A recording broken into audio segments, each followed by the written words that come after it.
ಎಲ್ಲರಿಗೂ ನಮಸ್ಕಾರ. ರಾಜ್ಯೋತ್ಸವದ ಶುಭಾಶಯಗಳು. ನೀವು ನೋಡ್ತಾ ಇರೋಂಥ ಈ ನೋಟಿನ ವಿನ್ಯಾಸದಲ್ಲಿ ಸಾಕಷ್ಟು ಮಾಹಿತಿ ಇದೆ.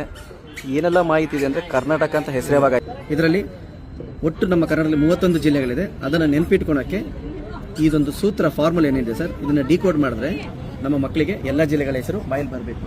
ಅದ್ರ ಜೊತೆಗೆ ಕರ್ನಾಟಕ ಅಂತ ಹೆಸರೇವಾಗಾಯಿತು ಮೇಲ್ಗಡೆ ಇದೆ ಸರ್ ಡೇಟು ವಿತ್ತು ಗುರುವಾರ ಹೇಳ್ತೀನಿ ನಾನು. ಗುರುವಾರ 1ನೇ ತಾರೀಕು ನವೆಂಬರ್ 1973 ಕರ್ನಾಟಕ ಅಂತ ಹೆಸರಾಗುತ್ತೆ.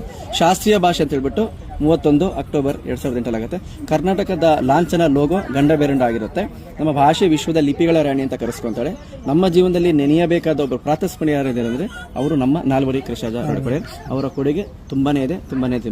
ಅದ್ರ ಜೊತೆಗೆ ನಮಗೆ ಇನ್ನು ಹಿಂದೆ ನೋಡ್ಬೋದು, ಕರ್ನಾಟಕವನ್ನು ಆಳಿರುವಂಥ ಒಂದಷ್ಟು ರಾಜ ಮನೆತನಗಳು ನಮ್ಮ ಕರ್ನಾಟಕ ಸಾಕಷ್ಟು ಕೊಡುಗೆ ಕೊಟ್ಟಿದ್ದಾರೆ. ಅದರಲ್ಲಿ ಕದಂಬರು, ಗಂಗರು, ಚಾಲುಕ್ಯರು, ರಾಷ್ಟ್ರಕೂಟರು, ಹೊಯ್ಸಳರು, ವಿಜಯನಗರ ಸಾಮ್ರಾಜ್ಯ ಎಲ್ಲರ ಕೊಡುಗೆ ಇದೆ. ಅದ್ರ ಜೊತೆಗೆ ಅತಿ ಹೆಚ್ಚು ಗಂಧದ ಮರ ಇರುವಂತಹ ಏಕೈಕ ರಾಜ್ಯ ಅಂದ್ರೆ ಅದು ನಮ್ಮ ಕರ್ನಾಟಕ, ಅದುವೇ ಗಂಧದ ಗುಡಿ. ಮೊಟ್ಟಮೊದಲ ದಸರಾ ಅಂತ ನಾವು ನೋಡ್ತೀವಿ, ಹೌದು.